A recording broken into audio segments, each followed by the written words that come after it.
I recently previewed the upcoming matchup between the Baltimore Ravens and the Cincinnati Bengals. If you missed that live stream, I'll be sure to link it right here in the cards for you.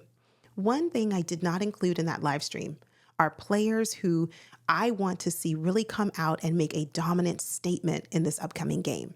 That's not to say the players on my list have not been contributing to the overall success of the team. I just really want to see them take the next step or contribute just a little bit more. Let's start with the first. The first player on my list is Mark Andrews. As you can see here from the stats, he has 0 touchdowns this season and no receiving yards since the Raiders game. I know Mark Andrews has been utilized heavily for his blocking ability, and he's done wonderful. Some of his down blocks have been great.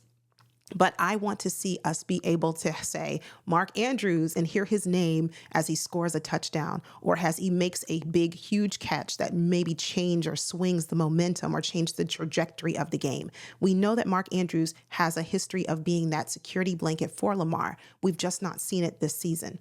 Again, that's not to say that Mark Andrews has not been a contribution to the success of this team.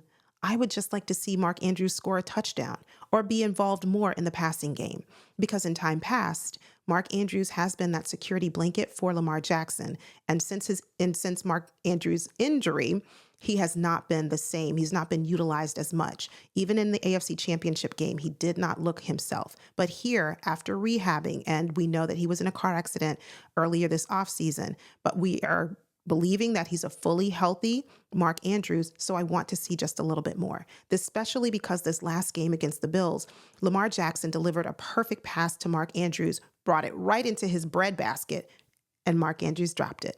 We cannot see that moving forward. The next player who made my list is Rashad Bateman.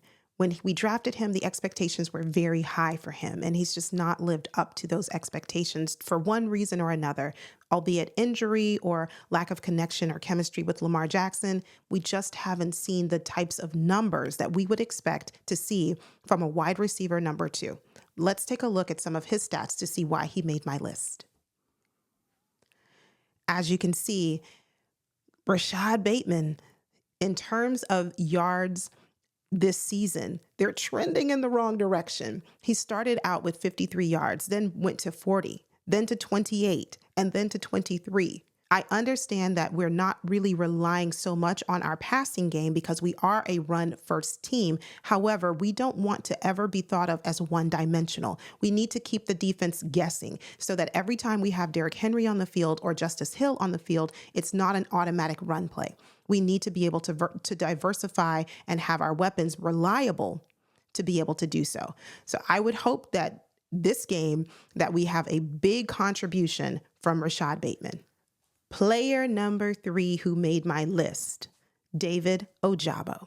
This is a player who's just not been healthy until now. And so now that we have a very healthy David Ojabo, I really want to see him increase his production, specifically as it relates to sacks.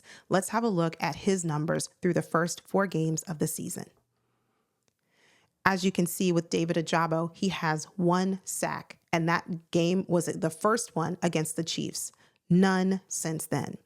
I know for a fact that as I watch David Ojabo, and as I said earlier, he is healthy. He's explosive. He's athletic. He can get after the quarterback. We know he can apply pressure, but he's just not being able to bring it all home and get the quarterback on the ground. That's what I'm hoping we can see this upcoming game from David Ojabo. We know that Kyle Van Noy has been leading our team in sacks, and right behind him, not too far behind him, is my guy, Odafe Owe. But we want to see David Ojabo increase his number of sacks this game, and I think he can do it. The final player who made my list is Justin Tucker. Although last week he did not have any field goals, but he went 5 for 5 for his extra point attempts, which is wonderful because he needed that boost of confidence. We know that he's been struggling this season in terms of connecting or being able to successfully kick his field goals.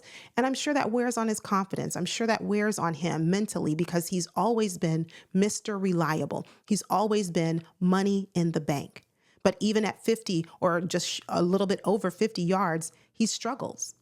So I'd like to see, especially if this game against the Bengals, which is a divisional rival, if he can come in and if he's the game winner or scores the game winning field goal for us, hopefully the game won't be that close. But if it does come down to a field goal, we can rely on Justin Tucker. Well, those are the 4 players who made my list of those I'm watching to see if they have a very big game tomorrow against the Bengals. If there's a player you are watching, leave a comment down below and let me know.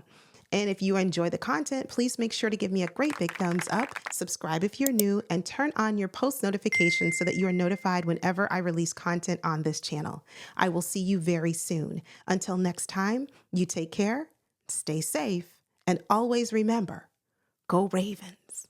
God bless.